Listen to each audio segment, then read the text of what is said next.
Right, let's dive right in. Today we're talking about one of the most audacious, game-changing books of poetry ever written, Walt Whitman's Leaves of Grass. I mean, this thing isn't just a book. It's a living, breathing project that he worked on his entire life. A wild attempt to capture the whole of America and maybe even the whole universe in words. But to really get why Whitman was such a bombshell, you have to ask yourself a question. For hundreds, even thousands of years, what was poetry really about?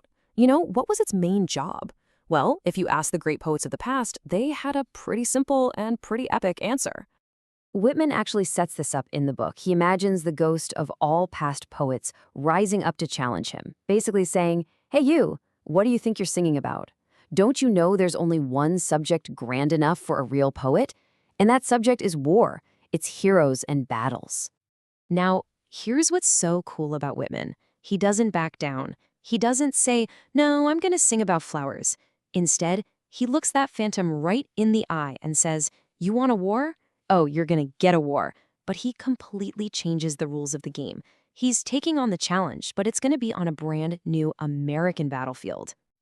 And this gets us to the very first part of our journey into Leaves of Grass, Whitman's bold, modern answer to all that came before.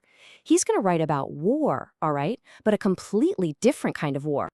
And boom, there it is. This is his whole mission statement. For him, the battlefield isn't some patch of dirt in Europe. The battlefield is the entire world. And the fight? It's the epic, ongoing struggle for life and death itself. A war fought for the physical body and for the eternal soul. So let's be super clear about what this new war is. It's the internal struggle to become who you truly are. It's the external struggle to build a country, a true democracy that's worthy of that potential. And maybe most of all, it's the daily struggle to just embrace all of life, the messy parts, the beautiful parts, all of it. And where does a war like this begin? Well, it starts on the smallest, most intimate battlefield there is, the self. Before Whitman can take on the world, he has to start by taking on and celebrating himself. This is probably one of the most famous opening lines in all of literature, and it's just so radical. Right from the jump, he's not just talking about I.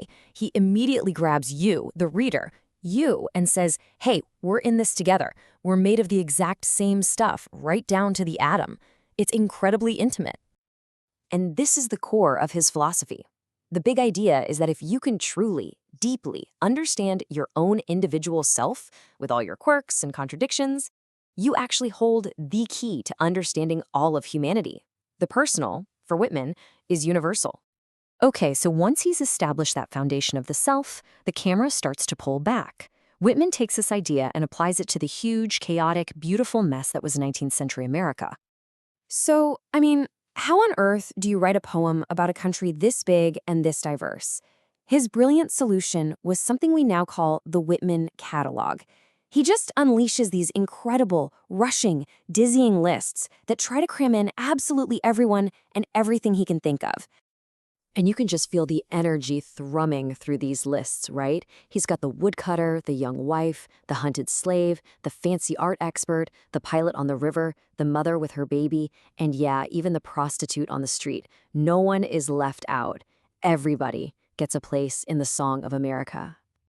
And that right there is the politics of it all. It's pure democracy in poetic form.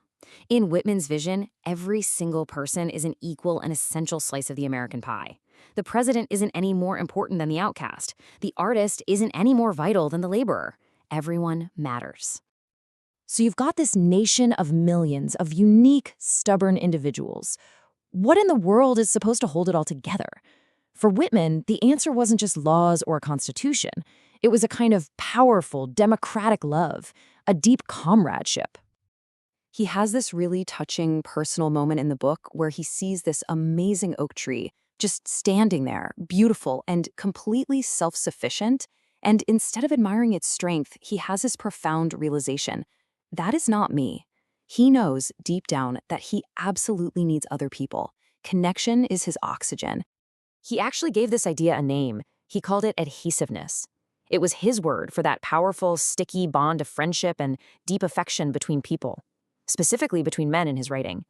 He honestly believed this was the real spiritual glue that would hold America together when politics failed. So we've gone from the self to the nation to the love that binds it all together. And that brings us to the final part of this incredible journey, which is where Whitman turns directly to us, to the reader, and holds out his hand. And this is maybe the most important thing to get about Leaves of Grass. This book isn't meant to be a statue that you just stand back and admire. No way. It's meant to be a beginning. It's a map and a challenge for you to start your own journey. He even gives you the operating instructions in his Song of the Open Road. It's basically, stop waiting for good luck, be your own good luck. Stop whining and putting things off. Get out of the house, get out of your head, and get out into the real world. And just go. Strong and content. I mean, what an empowering way to live. And that really brings us to the final crucial question that this whole book poses. After all of this huge vision of the self, of democracy, of the universe, what does Whitman want from us? What's our role in this whole epic poem of existence? And here it is, his timeless, perfect answer. He tells us that the powerful play of life is happening all around us, right now. It goes on, with or without us. And our job, our whole purpose, is to contribute a verse, to find our own unique voice, our own story, our own truth, and add it to the chorus. That's the real invitation of Leaves of Grass.